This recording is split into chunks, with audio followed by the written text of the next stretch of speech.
It's like one of the other cars, years ago, we had our cook to pick it up from the shop, you know, on the way, and she took the check from the office, and on our way back to the house up in Westchester that day, she stopped to pick up the car, and she called for the car and gave the man the check, and the man said, "We don't take no checks. Let's they're certified." And he went off into his thing. And my cook just stood there, same one, Ethel, just stood there and let him rant and rage. He threw the check back at her. She picked it up, but he stopped to catch his breath and said, "This check is from Reverend Ike." The man said, "Give me that check."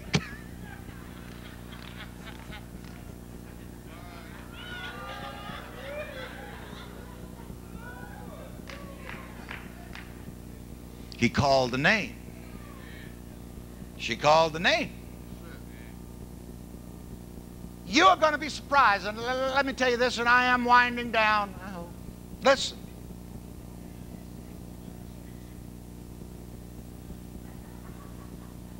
When you know who I am, when you know who you are, you are going to experience money and wealth that will astound you.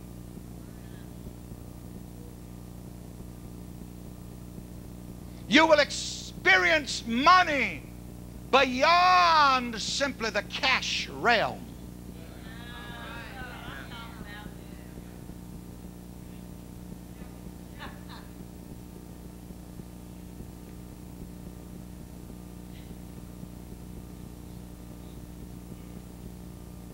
And even where people don't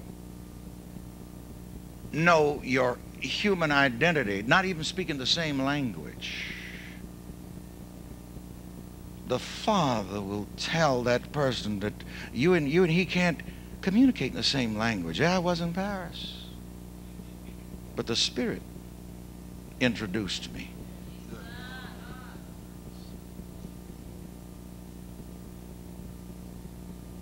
Behold, I will send my messenger before your face, who shall prepare the way for you.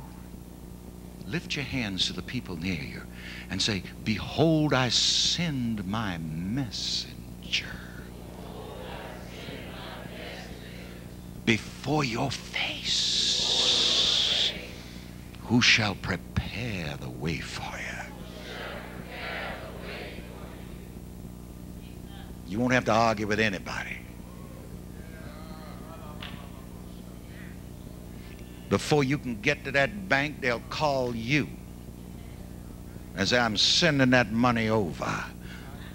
I'm sending a messenger with the paper. You just sign it.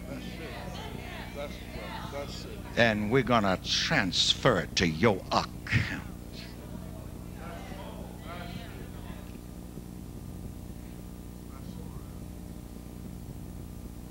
Oh, people, I just can't tell it all. But, you know, it's interesting coming from the experiences that I had. Here's just the, my wife can pick up the telephone and transact millions of dollars worth of business.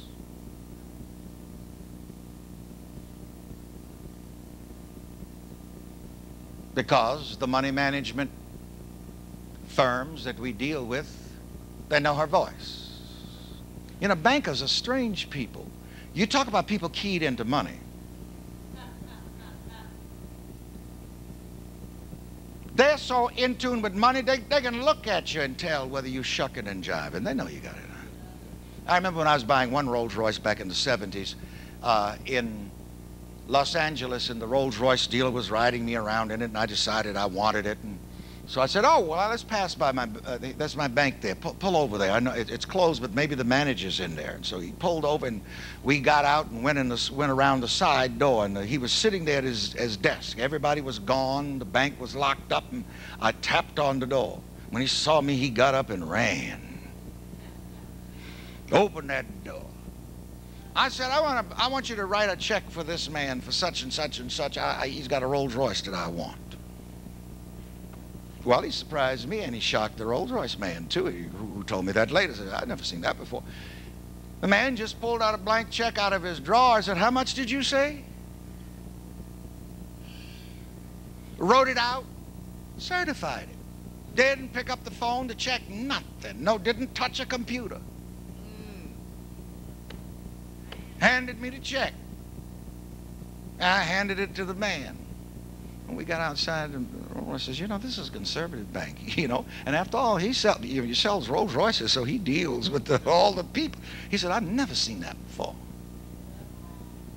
I am money. Okay, moving right along. You are going to experience money on a different and higher level. You're going to be so, and especially now they're talking about the cashless society, well, you can walk around with not a nickel in your pocket and get anything you want. I remember at one time during the 70s, I bought a 6-door Mercedes. The old, what was that? They don't make those anymore. It was with the 6 doors. It'll come to me what it was in a moment. And I got the sedan. And so this was a hot day, and we were down around 40-some Street in New York and 7th Avenue. And you know how those New Yorkers are. And the thing stopped for some reason. And even in the Mercedes shop, you know, there's got to be special mechanics to take care of that one. You know, everyone can't take care of it. And so we called the Mercedes company to come. And people were looking at the car, and there was a cool drink stand over there on that corner. And so I went over there and asked for 2 big ones, one for me and one for my driver, while somebody else was going to call the man to come. And I reached in my pocket to pay the man. The man said, that's all right. I said, am I in New York City? Even the world, if you look like, if you act like, if you talk like, if you walk like, if you smell like, they'll give you stuff. If you're going to 5 and 10 cent store looking like you're looking bad, feeling bad, and smelling bad, the store detective will follow you around.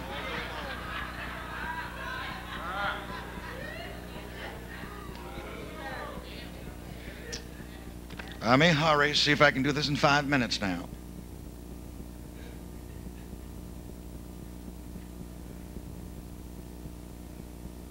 Transgenerational wealth. Say that.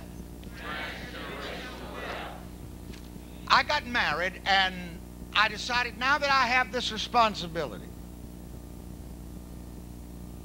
I've got to set myself up, and I've got to set my wife up. I believe that every man ought to set up his wife and family. And don't you pay any attention to these how can I say that? Jiving and shucking. Thank you, Bishop.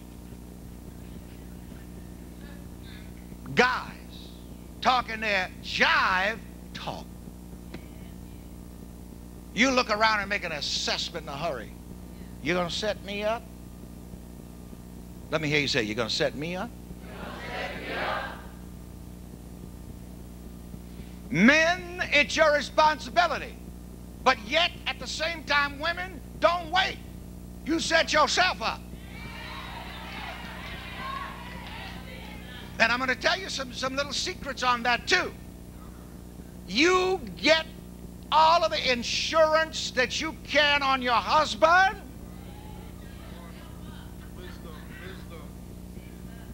And even if somebody else has got Mr. Jones, you have that insurance.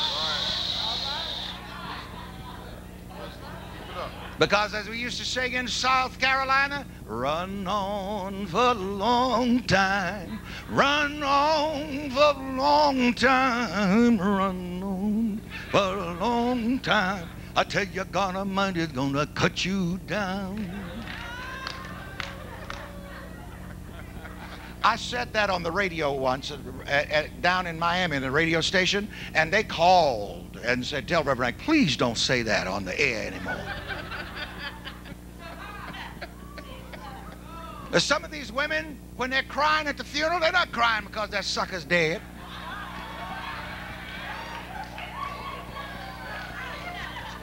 In their hearts, they've been singing all the time, I'll be glad when you dead, you rascal, you.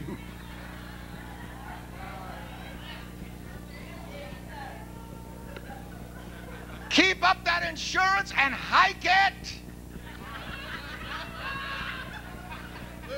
Say to everybody, set yourself up. And let that sucker even forget that you got it.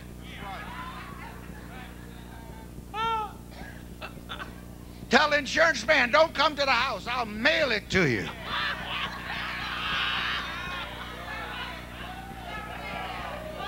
Because he'll want to know sooner or later, what that insurance man coming here for?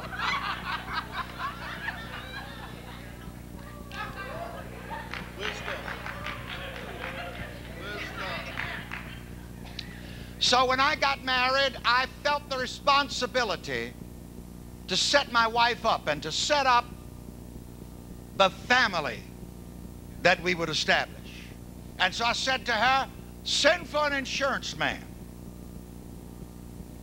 And she did, and he came, and I took out what was astronomical amount of insurance then on my life, $100,000. Well, we had never even smelled that much money then.